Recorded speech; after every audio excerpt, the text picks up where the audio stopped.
receiving of copyright deposits, like the Library of Congress, so kind of distributing that.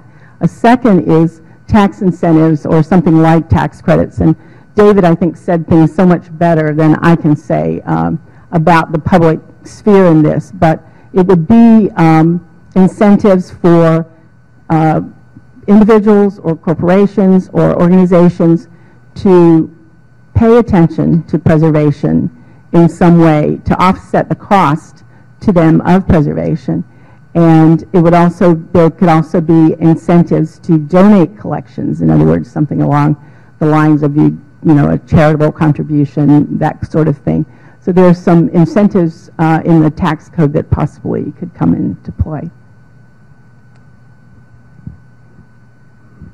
So Paul, as an economist, I'm wondering if you can gloss that and talk about mechanisms that these included, about mechanisms that can create a better alignment of incentives among the various actors and stakeholders in digital preservation.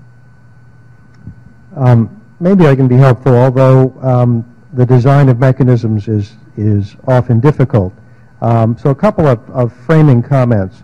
One is there was a mention, so my general principle here is demand creates supply.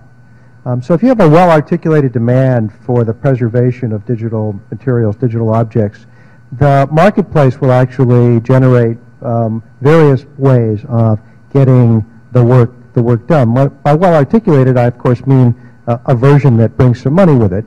And there are lots of people in this room who will be amiably responsive to such incentives.